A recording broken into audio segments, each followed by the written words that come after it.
Welcome to the deep dive. You send us the sources, we pull out the key stuff, basically the shortcut to getting up to speed. Sounds great. Today, we're diving into something really interesting you shared. Saudi Arabia's AI revolution mapping the kingdom's journey from vision to reality in 2025. Mm-hmm. It's an official report, a U365 5MTS microlearning thing from University 365, the Applied AI University. Well, that's right. And our mission today is, well, to figure out how Saudi Arabia popped up so fast as a major AI player based on this analysis. Guiding us through this is a University 365 professor who knows this report inside out. Great to have you here. It's a real pleasure to be here. It's quite a story, a very dynamic one. Happy to unpack it. Excellent. So the report lays it out pretty clearly, Saudi Arabia's journey from kicking off Vision 2030 to having this booming AI scene by April 2025. Exactly. It covers the strategy, the massive investments, the innovations, both classical and generative AI, and where they're headed. Okay, let's start right at the beginning then. What was the actual catalyst? What really Right. kicked off this AI push? Well, the real starting point, you have to look back at Vision 2030, Hmm. launched in 2016. Right. And this wasn't just, a minor tweak. It was a fundamental strategic shift for the kingdom. Okay. The big goal was diversifying the economy, moving beyond oil, embracing digital. And crucially, the report points out, Vision 2030 saw AI right from the start as absolutely central to making that happen. So it wasn't an afterthought. It was baked in from day one. Precisely. Not just a buzzword, but a core part of their future economic plan. That's a key point. And to give it some teeth, they set up the Saudi Data and Artificial Intelligence Authority, SDAIA, in 2019. What kind of clout does SDAIA actually have? Oh, FDIA has been absolutely pivotal. Think of them as the central command for AI. Okay. They provided the leadership, they set the national strategy, coordinated all the different efforts. The report actually quotes SDIA's president, Dr. Abdullah bin Sharaf al-Ghamdi, Mm-hmm. saying, we are ready to lead a knowledge-based economy. I hope that Riyadh will be a hub for AI. That really sums up the ambition right from the top. Yeah, you can really feel that ambition. And the report mentions, what, a 45% annualized growth in AI research output? Between 2019 and 2023, that's huge. It's staggering, isn't it? That jump tells you a lot. It shows they're shifting from just using AI tech to actively, developing it themselves. Right, becoming creators, not just consumers. Exactly. And this research boom directly feeds into their big goal, Yeah. being in the top 15 AI nations by 2030. Mm-hmm.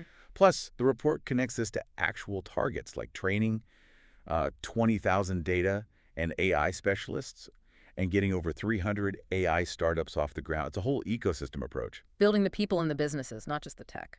Okay, makes sense. Now, about the money. Project Transcendence. $100 billion announced in 2024. That figure just jumps off the page. It really does. Project Transcendence is, it's a statement piece, isn't it? Yeah. The report frames it as this decisive move to just turbocharge AI and advance tech adoption across the whole country, not just one sector, but everywhere. So a real national push. Absolutely. It shows they're deadly serious about being a global AI hub. It's the kind of cash you need for major innovation, major infrastructure. And that's not the only big pot of money, is it? There's the Public Investment Fund, the PIF. They planned a $40 billion fund just for AI back in 2024. That's right. Another huge commitment. And importantly, they were looking at partnerships, potentially with big US VC firms like Andreessen Horowitz. Ah, interesting. What's the thinking behind teaming up internationally like that? Well, it's smart on a few levels. You get the capital, obviously, but maybe more importantly, you get access to expertise, to networks, Right, know-how. Exactly. And the report says these investments are aimed at really foundational stuff, chip manufacturing, big data centers, Yeah. the absolute bedrock you need for an AI industry. Okay. So partnering with experienced players helps them get up to speed faster, access the latest tech, learn best practices. So they're building from the ground up, literally from the silicon. And the government's own spending is way up to 27% compound growth in ICT spending, $10 billion just for ICT infrastructure in 2024. Sounds like everyone's pulling in the same direction. Totally. This sustained, massive investment, public and private, just hammers home how central AI is to their long-term plan. It's not a fad. It's fundamental. It sends a huge signal worldwide. Okay, so the vision is there, the money's there. What does the report say about the AI ecosystem right now, April 2025? It uses the word flourishing. What does that look like practically? Yeah, flourishing seems about right. It paints a picture of real dynamism, things maturing fast. Okay. One really interesting stat, Saudi businesses plan to invest way more in generative AI this year than the global average, like $76.5 million compared to $47 million globally. Wow, okay, so they're jumping on Gen AI pretty aggressively. Definitely shows an appetite for the cutting edge, for technologies that could have a big impact quickly. And what about the nuts and bolts, the infrastructure? Second largest in the Middle East for data centers, 22 active, 40 more being built. Yeah, that's huge. Those co-location data centers, the shared facilities, their rapid expansion is critical. It's building the computing muscle needed for all this AI work. Lets businesses, researchers access heavy-duty processing and storage without having to build it all themselves. Right, lowers the barrier to entry. Exactly. It speeds everything up. It's not just hardware, though, is it? The report mentions 245 data management offices set up in the public sector. Why are those important? Ah, yes. Those offices are vital. You need good data to power good AI, right? Sure. It's garbage in, garbage out. Precisely. So these offices are about making sure the government's vast data is managed well, kept secure, but also accessible for AI uses. It's about building that robust data foundation. Okay.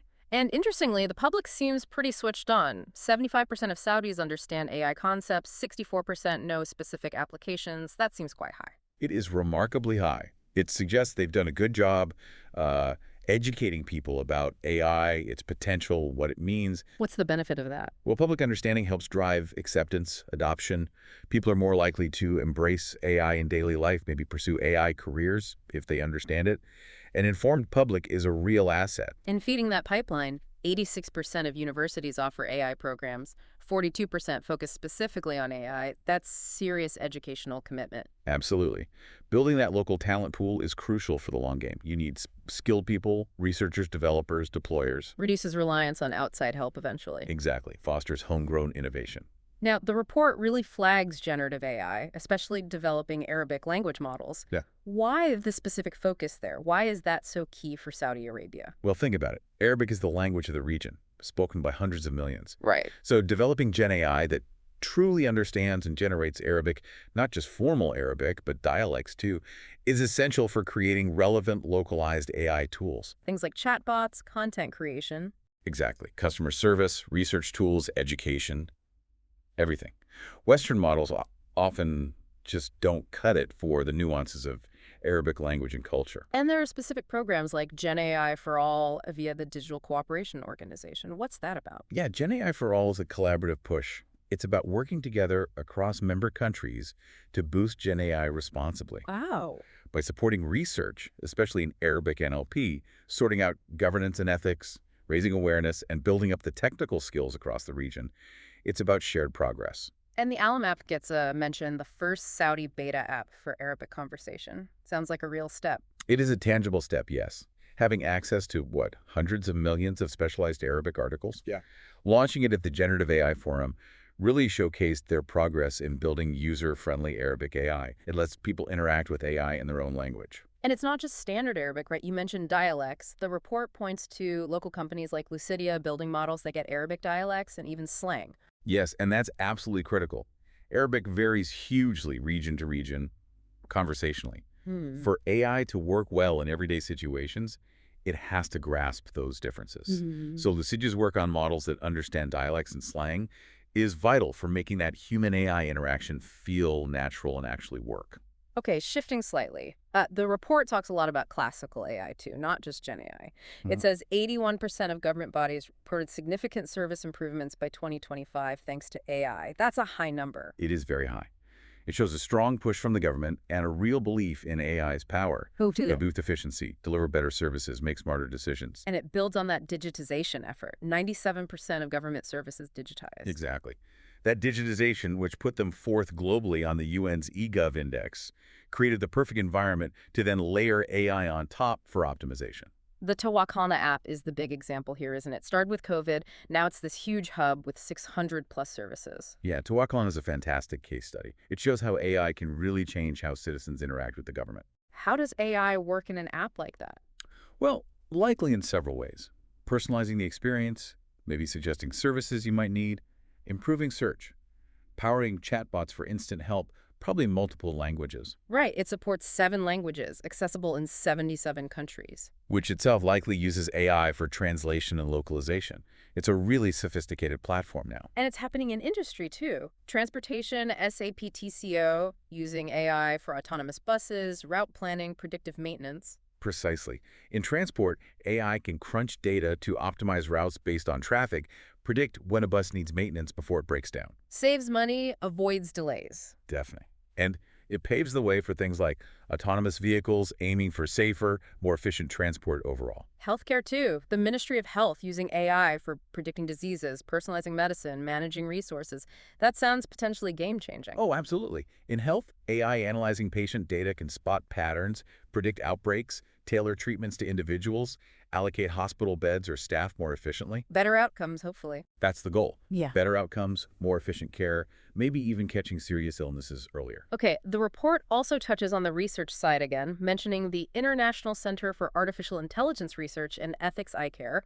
Why combine research and ethics in one center? Setting up iCare shows real foresight, I think. It's saying, yes, let's push the boundaries of AI research, but let's also make sure we do it responsibly. Right, thinking about the impact. Exactly. It's about fostering innovation and tackling the ethical challenges, ensuring AI benefits everyone fairly. It builds trust.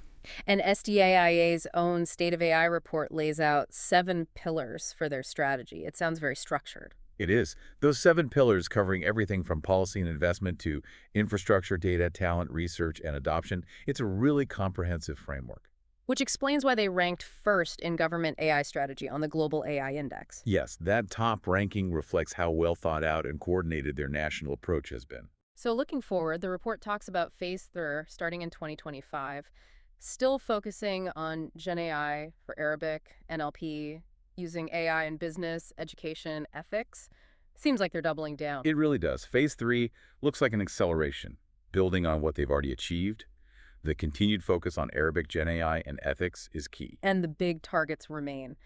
Top 15 by 2030, 20,000 specialists, 300 plus startups, $20 billion in foreign investment. Yeah, those ambitious goals are still guiding them. And it's significant that Crown Prince Mohammed bin Salman himself leads the committee for the national strategy, shows the political will is still firmly behind it. So wrapping this all up, the report paints this picture of just incredible rapid AI transformation in Saudi Arabia. I think that's fair to say. From that initial vision, the huge investment, to what's actually happening now with the tech and the ecosystem, they've really become a serious player, haven't they? Absolutely. The journey from Vision 2030 to where they are in April 2025, as the report shows, it's remarkable. Key takeaways then. I'd say strategic planning from the top, massive sustained investment, a smart focus on both classical AI and generative AI, especially for Arabic, and you're already seeing real impact across government, industry, and society. It's ambition turned into reality. A really impressive story. And again, this deep dive is based on that University 365 report. If you're listening and want to dig deeper into this or find other reports and AI news from around the And world, university365.com is the place to go. definitely check it out, university-365.com. Loads of great info there. Indeed. University 365 really aims to provide those comprehensive, up-to-date insights into this whole AI revolution. Lots of resources there. Okay, so as we finish up, here's something to chew on. Saudi Arabia moved incredibly fast. What other countries or regions might we see making similar leaps in AI soon? And what does that mean for, the global AI picture overall? Definitely food for thought. Thanks so much for walking us through this. Really insightful. My pleasure. Thanks for having me.